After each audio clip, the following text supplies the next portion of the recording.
Hello, hello. I hope everybody has had a fantastic weekend. We'll give it a second, make sure everything's up and running, but I think we are good to go. It looks like we are. So, official welcome to this week's live Monday music motivation. I almost said weekly warm-up. It's been a while since we've done weekly warm-ups. Welcome to this week's live Monday music motivation. Again, I hope you all had a fantastic weekend and are ready to have a fantastic week of practicing. For me, I'm hopefully going to have a fantastic week. It's a very, very busy week. I have the Festival of Winds that I'm participating in with the Colorado State University of Pueblo, where I teach at.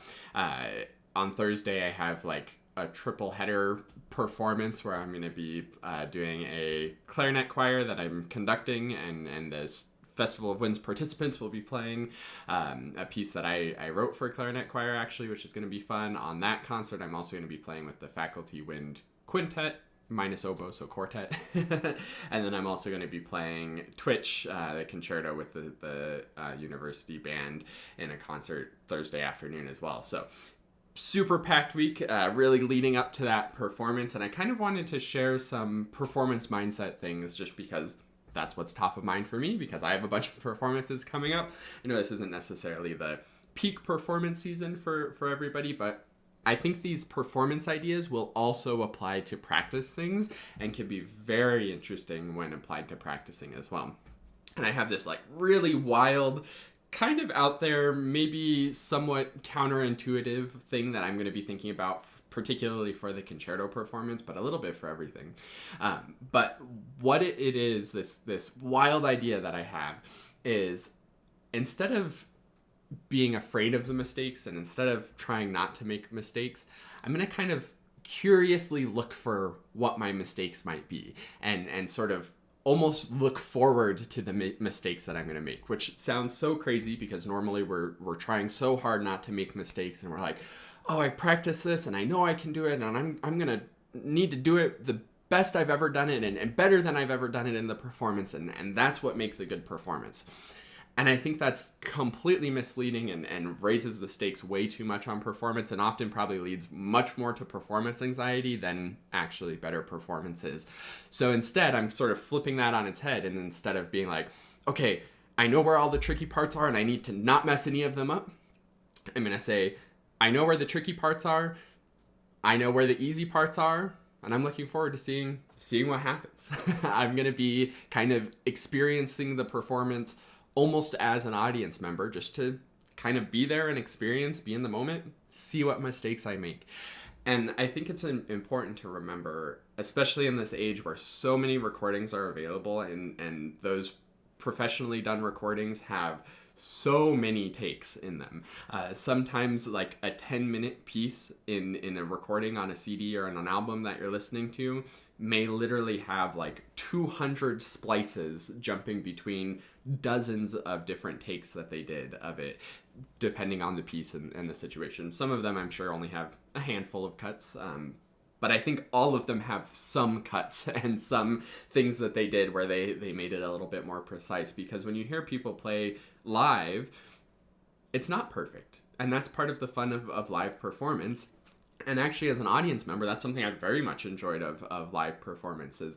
Just a few weeks ago, there was Colorado Clarinet Day with some of the very best clarinetists in Colorado, and every single one of them made at least one mistake. And none of that was detrimental to the performance as a whole. All of it were great performances, and I greatly enjoyed listening to them. And I think sometimes live performance is more enjoyable because you get to see where those mistakes are and get to see oh, these people who I really look up to and really admire also make mistakes sometimes, and that's perfectly normal and not an issue. And the real joy of a live performance is seeing the performer enjoying it and getting to enjoy the music that the performer is sharing. So I'm going to be sort of looking at those mistakes and thinking, what mistakes am I going to make? I wonder what mistakes I'm going to make. I'm going to look forward to them. And when I make a mistake in the performance, hopefully, this is the idea at least, I'm not going to be like, oh, I messed up. That was the part that I practiced so hard, and now all that practice was worthless. Instead, I'm going to make a mistake and be like, That's where it went wrong, and maybe there's something to learn in my practice process, something I can do differently. Maybe I can learn from that mistake and grow from that mistake. That's the ultimate growth mindset versus a fixed mindset. Is the performance is not a test to prove if I'm good or not.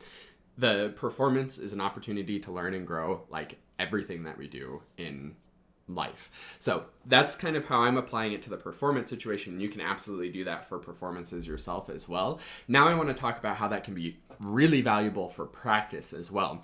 In practice, what we tend to do is we're trying to get things right and we're trying not to make mistakes. And to some extent, that is what the purpose of practice is, and the point of practicing is so you can learn the music, figure it out, and be able to do it correctly more consistently.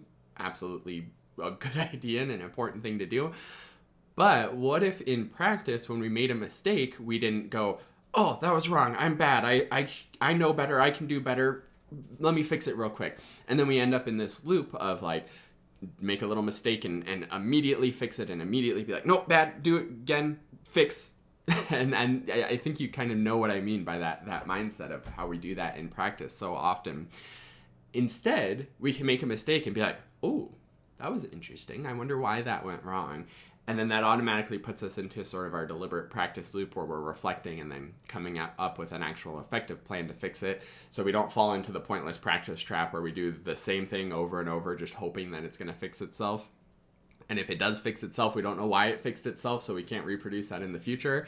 And instead we get curious about it and sort of investigate it. So take every mistake that you make as an opportunity to go deeper into why that went wrong, what you need to do differently in the future to fix it so you can consistently do it correctly, and not as a judgment of yourself, but as an opportunity to grow. So hopefully that all makes sense. Let me know if you have any questions down in the comments, of course. And don't forget to fill out your practice template. Let me pull up mine here. So again, as always, you can go to quickstartclarinet.com/get started to download this exact PDF template. Or, of course, you can recreate it for yourself. It's very, very straightforward. Here's what it looks like. You got your date for the week, your reflection of how things are going for you, your goal for what you want to achieve this week, and then your plan for when you're going to practice, what you're going to practice, so that you know exactly what will get you towards that goal. And the more sort of specific and precise you can be about your goal for the week, will make it easier to come up with a specific plan. Mine is always very vague and loose, but you could get much more detailed with it and get a lot of value out of it, of course, as well. And do whatever works for you. You don't have to be perfect, but what you do need to do is put that plan into your calendar, into your planner, into however you organize your life so that you actually do practice and you actually build that continuous action to get better. And that's what the Monday Music Motivations really are about. Little motivation ideas, give you something to play with this week in your practice, but most importantly, get your practice scheduled so that you can keep doing it. So you listen to me blabber on about all my crazy ideas long enough. Now go actually fill out your practice template, put it in your schedule, and make it happen so you reach your goals for this week. And of course, let me know if you have any questions in the comments down below as well. Thanks so much for watching. Have a great week of practicing, everybody, and I will see you next week on the next live Monday Music Motivation. Happy practicing, everybody.